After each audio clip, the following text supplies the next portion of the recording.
Morning. Morning. Morning. Beautiful. All right. Who here has ever become friends with someone who was very different from them, who they didn't think maybe you had much in common with? Raise your hand.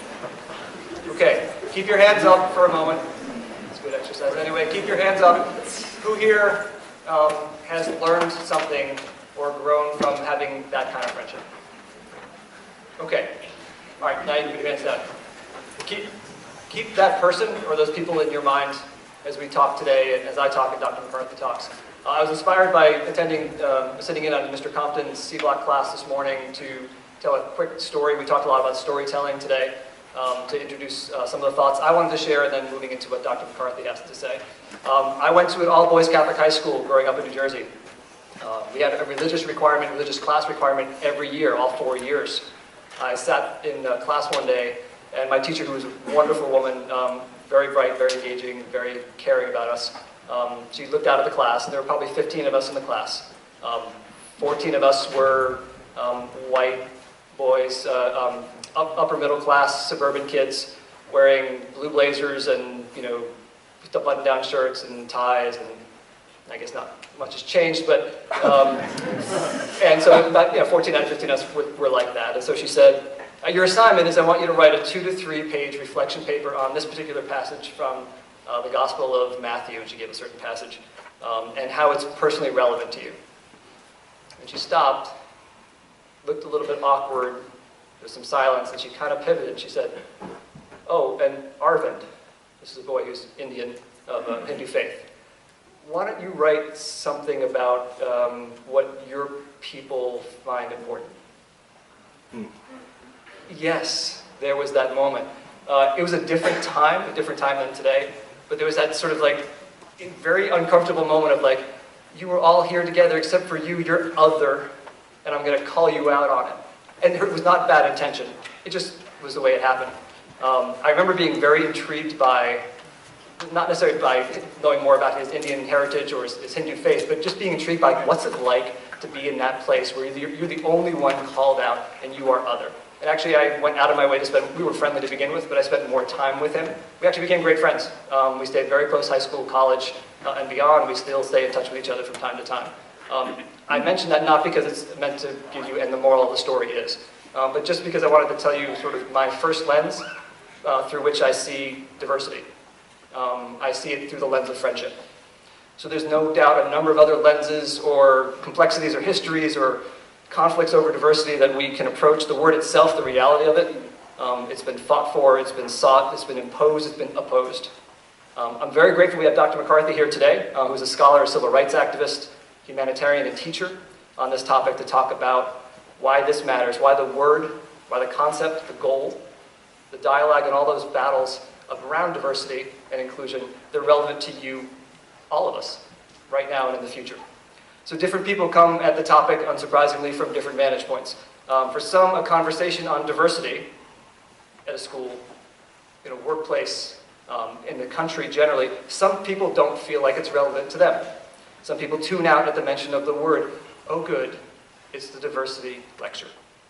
It doesn't apply to me, perhaps because I don't contribute to diversity, or I'm already open-minded, or I don't really want to sit through something where somebody tells me I should feel guilty about something.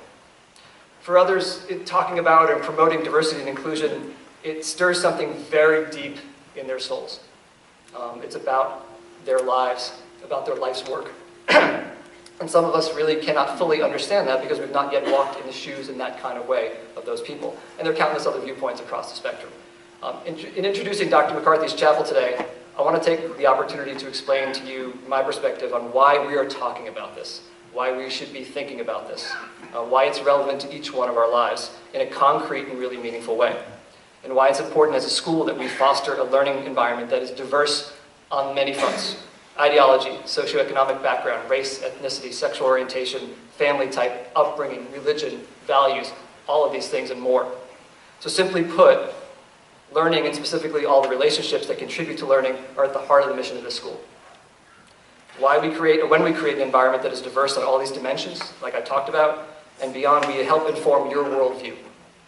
And we create the conditions for learning that will not only prepare you for life in a very complex global society that you know about, but also help you discover how to approach the unknown, those things that are unfamiliar to you, how to experience conflict, how to develop humility and resilience, how to be frustrated and pleasantly surprised by things you didn't necessarily think were coming.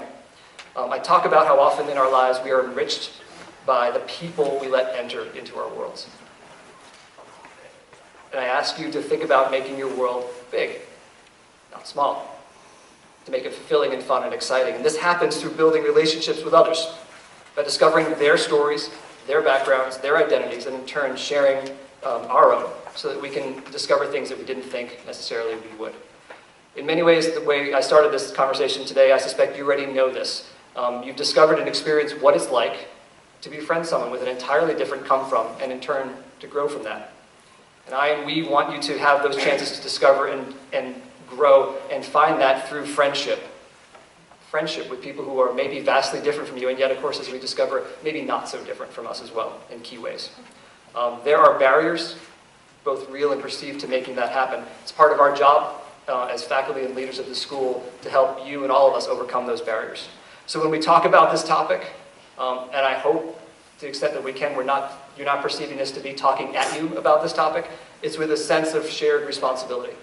You, me, all of us, our faculty, our staff, parents, our alumni in this community, we want you to leave Blair better prepared and learned, because you're going to have to navigate the complex waters of what really is a global commons now. We want you to find joy and fulfillment and excitement in all kinds of things, including with people who you didn't think you necessarily would have much in common with. So pay attention. Not just here in chapel, but pay attention in your time here. Pay attention to this topic and this part of your learning. It's as much your responsibility as it is ours. It's not meant to also be a way of critiquing who you sit in the dining hall with, or that you like to gravitate to or spend time with people of maybe like mind or similar attributes to you. But it is a reminder that we are here to learn things that you didn't know before and get better at some of the skills you're going to need. It's incumbent upon us as a school to create those conditions so that we can embrace diversity, and it's incumbent upon you as students to take full advantage of those opportunities. The ones that come from building relationships here and learning about each other's stories and come-froms. Diversity, whether it's at Blair or the college you go to or where you work or anywhere else in your life, it's not about numbers. It's not about boxes checked. I'm not trying to say that representation isn't important, and that's part of the struggle here, but it's more than that. As we go deeper into this conversation that Dr. McCarthy is going to open for us today, I ask you to consider diversity in its richest sense to be about friendship and about relationships formed. And about knowing others, white, black, gay, straight, Latino, from Blairstown, from Boston, from a single-parent home, from adopted homes, all of the above. Knowing people for who they are, for their stories and for their perspectives, for their families, for who and what they love, for how they got here, yes, what they stand for, and what they offer. We learn so much from each other, all of us in this room together. And that's part of the reason why I remind you and try to remind us all often to be good to each other, because ultimately we are good for each other.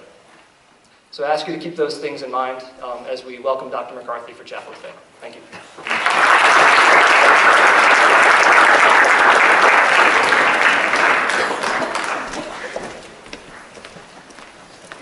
How's everybody doing this morning? Okay, how's everybody doing this morning? That's better. I am too. I've been up since 5 and I've had 4 cups of coffee, so get ready. Thank you, Chris, my dear friend, and all of you here at Blair for having me back to Blair. I began my relationship here 3 years ago, I believe, around this time, maybe a little bit earlier, when I came literally to this spot to give a talk about moral leadership. And there began my relationship with this institution and with all of you. At first, I was an outsider. I was a big, loud college professor who Mr. Fortunato had invited to speak on campus. And each time I travel now from Boston to Blairstown, which has become a familiar path for me, I feel more and more like I'm coming to a home. So let me start at the very beginning by saying how grateful I am that so many different people in this community have made me feel included here. That is not something to be taken lightly in this world, particularly this world right now. This is a remarkable community, but it is not a community that was normal for me. I did not grow up going to private school. I did not grow up going to boarding school. I did not grow up with the kind of education that all of you are getting here. You are lucky. This is a remarkable place, and I have come to love it and you. As Mr. Fortunato said, I'm going to talk about diversity and inclusion this morning. Eyes probably already rolling. But I'm specifically going to talk about diversity and inclusion as a set of challenges and opportunities that exist for us, for any of us, whenever we try to build a community from a lot of different kinds of people. One of the things I've actually come to value very much about Blair, one of the reasons I love it, is that there are indeed so many different kinds of people here. Some of those differences are obvious, some of those differences are less obvious. Some of those are differences that you have all confided in me, or some of you have confided in me that you haven't yet told some of your classmates. We all have things that are part of who we are that we haven't yet told our friends, or those we know, or our teachers, or even those we trust. We have students and teachers here. We have administrators and alums. We have athletes and artists, debaters and dancers. We have domestic students and international students. We have those who come from wealthier families and those who could not be here if they did not receive financial aid. We have people of color, and we have white people. We have gay people and bisexual people and straight people. We have boys, girls, women, and men. We have prospective students on campus this weekend, also transfer students who have just arrived here. We have first year and PG students, we have sophomores, juniors, and seniors, religious folk and non-religious folk, boarders and day students, conservatives and liberals, folks who don't know what they think politically. We have those who think that Odysseus is a hero for the ages, and those that think he is arrogant and outdated and a little bit sexist. And we have those who saw Star Wars: The Force Awakens over break, and those, unfortunately, who did not. And seriously about Star Wars, those things that we can all have in common, Star Wars can unite us all.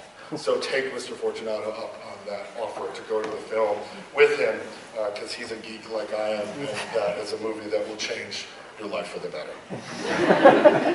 Like the Force, diversity is a strange thing. Some people love it, some people hate it. Some folks embrace it, some folks resist it. Some places have it, some places do not.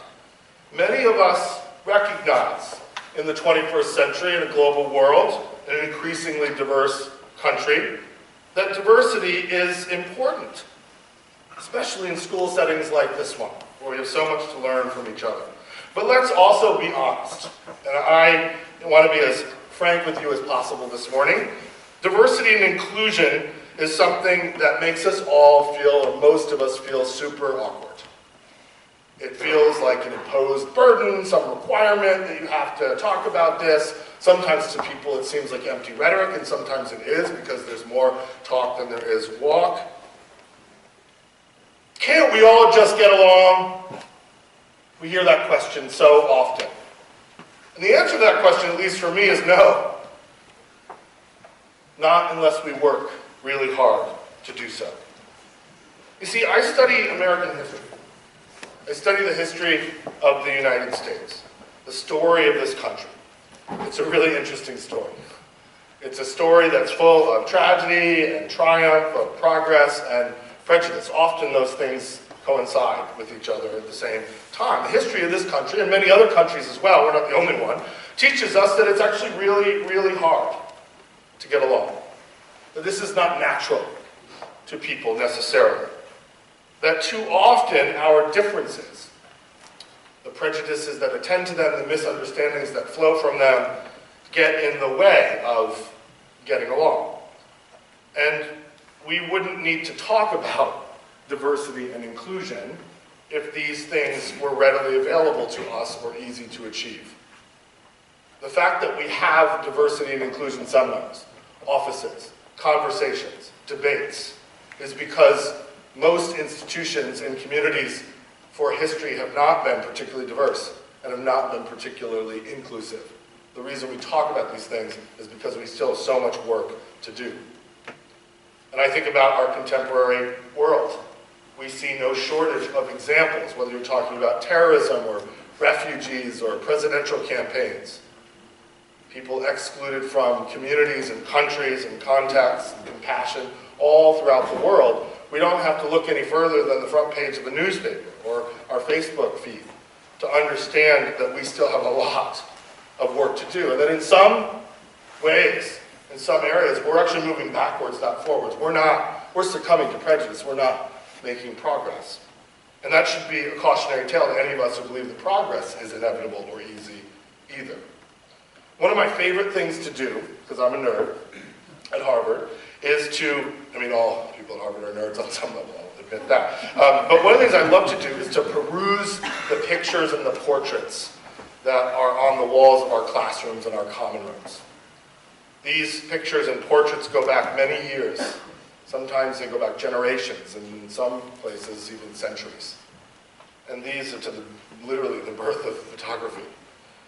Among other things, these pictures and portraits offer me, and any of us who's willing to look at them, a visual history of the institution. And one part of the story is unmistakable. That Harvard, like many institutions, was far less diverse and far less inclusive back in the day than it is today. A lot of white, a lot of wealth, not a lot of women. And we still have a lot of work to do up there in Cambridge.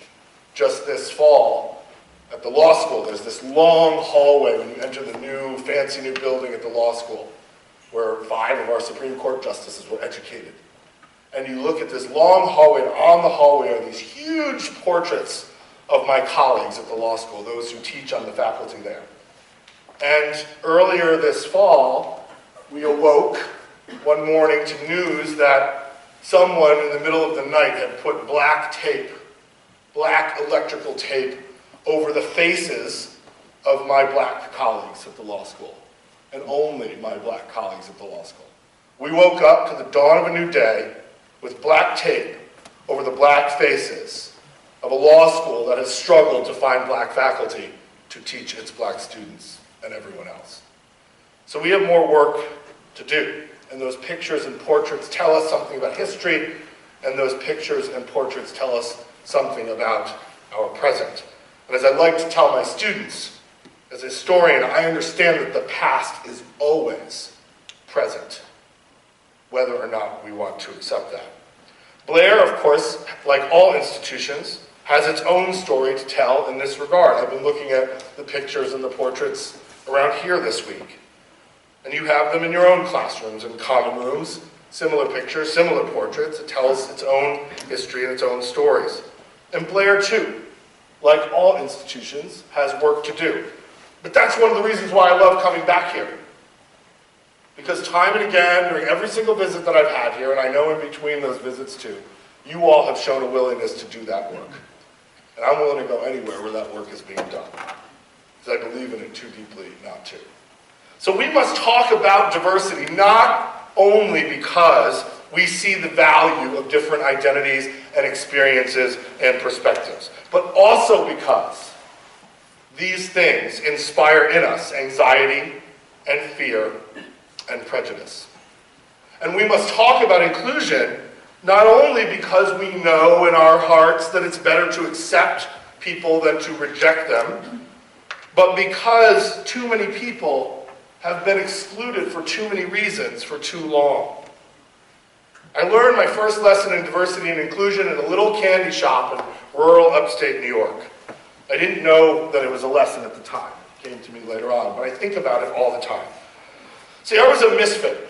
I was a little bit of a freaky child. Now I'm a freaky adult. I was adopted. I was abandoned and left on the stoop of an adoption agency, Catholic Charities Adoption Agency in upstate New York in the spring, late spring of early summer of 1971. My parents wanted to have lots of children and for whatever reason could not.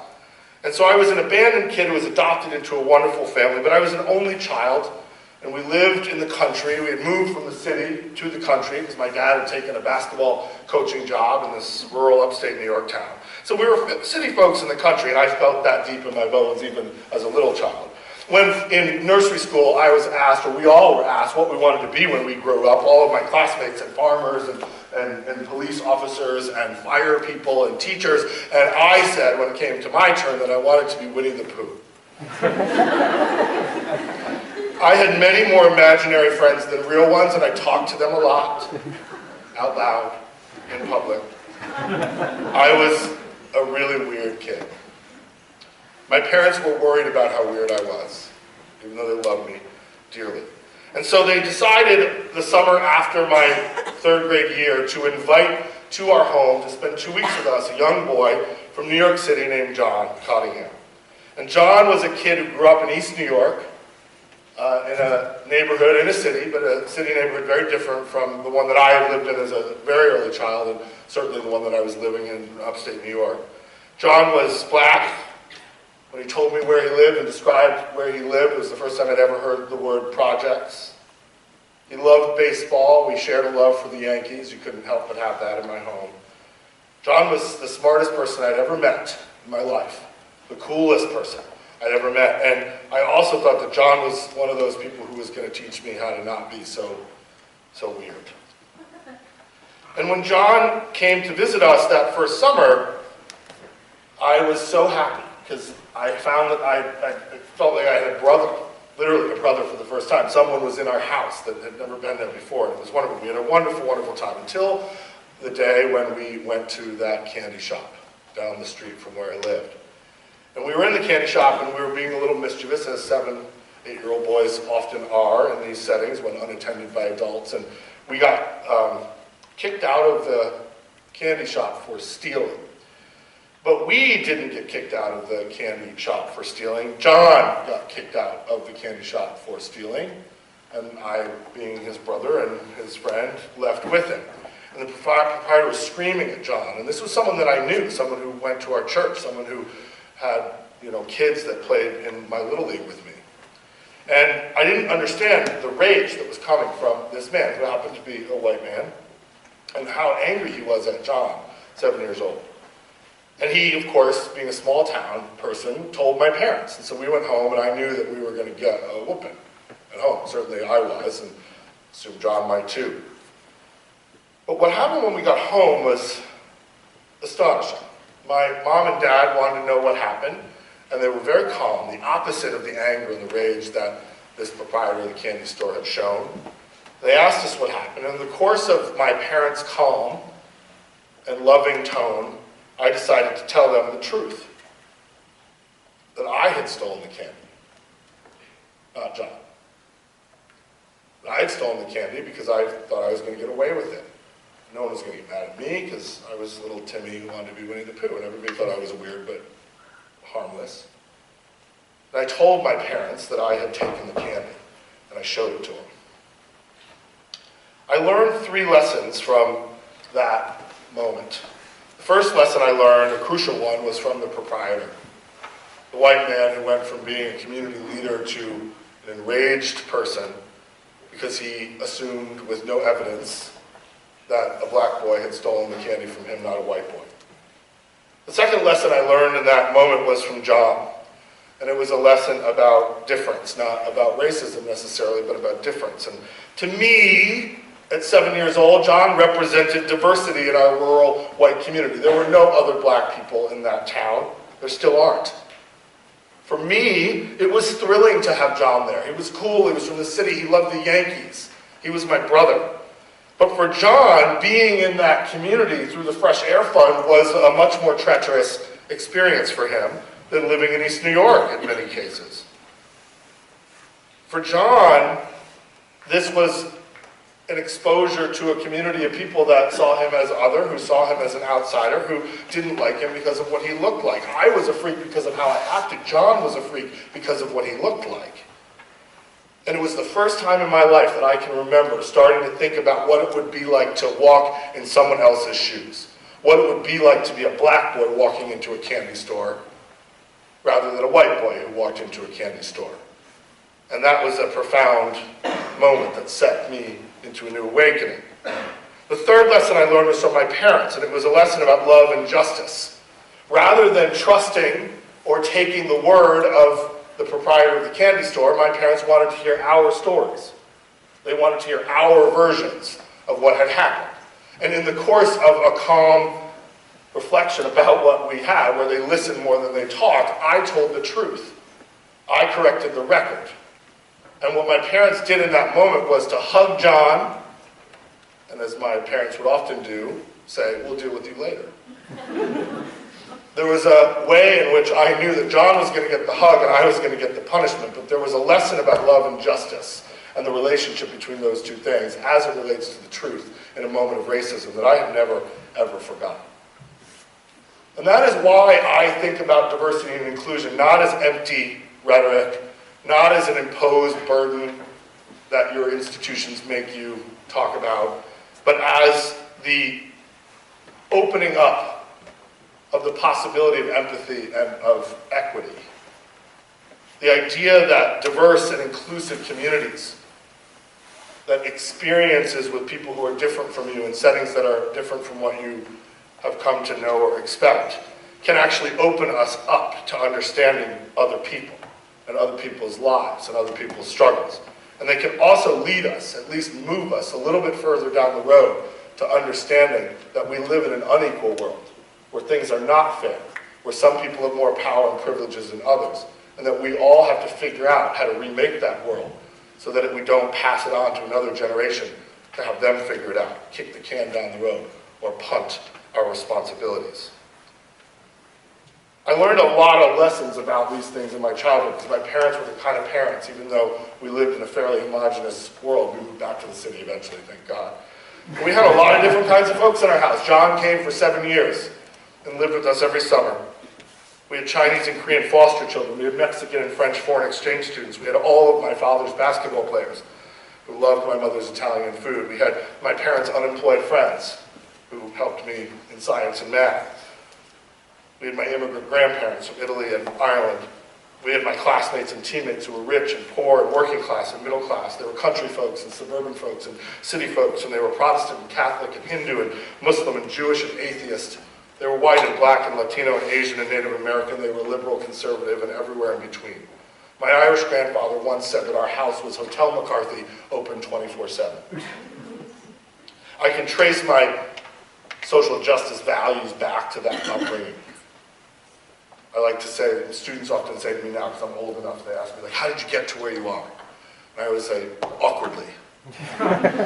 The only straight line, the only straight thing I can do in my life is to trace the line back from where I am now through the mess of my life. There is no straight line to the future. The irony now for me, in the midst of that diverse and inclusive upbringing, is that the only kind of person I can remember not being around or not being exposed to is a gay person. And this is one of the reasons why it's so hard for me, why it was so hard for me, and for so many of my friends and family, to come to terms with the fact that I was not straight when I finally told people that fact. I didn't know anyone who was like me until I was an adult. And as diverse as my upbringing was, it was not as inclusive as it could have been. And my parents have actually apologized to me for that. Honestly, that lack of inclusiveness of gay people took a toll on me. A deep toll, a dark toll at times. But it also taught me another lesson. It taught me how important it is, especially for young people, to have diverse role models in every community where they live. You never know who needs them, or when, or why. But we can be certain that someone does, right now. We're all different in some way. Every single one of us in this room is different from every single other person in some important way. And sometimes, in school communities like this and everywhere else, those differences are the things we see first, the things that we sense first. They're the things we emphasize, and they're sometimes the things we prioritize. And they're also sometimes the things that get in the way of our understanding each other more deeply and living together more lovingly. But we all also have things in common. Precious things, important things, human things. And those things are worth searching for too. I say searching because diversity and inclusion, empathy and equity is all part of an ongoing project. It's as much an aspiration as it is a destination, and it can encompass a lifetime. It's not something we're going to figure out in a day, a conversation, in a weekend, or a moment. I know this because I'm a lot older than a lot of you. And I know this because it's taken me my lifetime so far to figure out at least as much as I've tried to figure out. And I've had lots of moments that have tested me, like the moment my freshman year when I walked into a party in a dorm in Harvard Yard, and a white guy comes up to me and says, you know, how does it feel like to be the only one in your rooming group who really deserves to be here? Because my roommates were black and Latino, also National Merit Scholars and valedictorians, none of which I was. And it was an interesting moment because what that person was saying to me was, you belong here because you're white. And of course, the irony in all of that was I didn't feel like I belonged there because I was a working class kid on full financial aid who was also a recruited athlete. I didn't think I belonged at Harvard. I didn't think I was smart enough to be there. But by virtue of what I looked like to him, I deserved to be there more than they did. Fortunately, the friendships that we forged from that moment to this very day are things that allow us now to make fun of that limited person who made that assumption and said that about me and them in that moment. I've also had other moments where I've been a minority in a majority situation. My first year of graduate school, I got a job at the African American Studies Institute. I was the only white person who worked in an all-black workplace. My nickname in graduate school was Professor Marable's right-hand man. See, I've always been awkward. The first day I walked into that office, this young woman who was a graduate student said to me, what do you think you know about my people? It was not the welcome wagon. That was a direct challenge, a throwing down of the gauntlet to my credibility. What was I doing in a space that was meant for her and her people? We got to know each other over time, and she challenged me every single day on things from affirmative action to welfare reform to crime bills to Bill Clinton's presidency to everything that was around us. I learned lessons from her and all the folks I worked with because I was the only person like me in that workplace, and that meant that that was going to be an uncomfortable situation at times where I was going to be criticized and challenged, but a place where I would also grow. These moments come to us. They are often not uncomfortable. They're often not ideal, not what we want, but there are moments where we have to accept them and embrace them and learn from them. And so when we hear words like diversity and inclusion moving forward, it is my hope that we will stop thinking about them and this as a burden, as some entrance point into a super awkward conversation, but really rather as a shared challenge and opportunity to understand one another more deeply and to treat one another more kindly. Donald Trump, who is running for president right now, you may have heard of him, talks all the time about building a wall. It's going to be a glorious wall. It's going to be a wall that's really pretty. It's going to probably have his name on it, probably gold. We're going to get the Mexicans to pay for it. And the tagline of his campaign is "Make America Great Again," as if America had this sort of heyday where it was always great until the Mexicans arrived with their drugs, and the Syrian refugees arrived with their Islam, and the gays arrived with their wedding cakes. The blacks are still here causing trouble. This is what his campaign is about. That campaign, that rhetoric, that vision, or lack of it, is never going to make America great again. It taps into the well springs of all the things that have made America shitty. It taps into the worst devils of our nature, not the best angels of our nature. That's what we need right now. The only way that America is going to be great is if we are good to each other. All of us, all the time.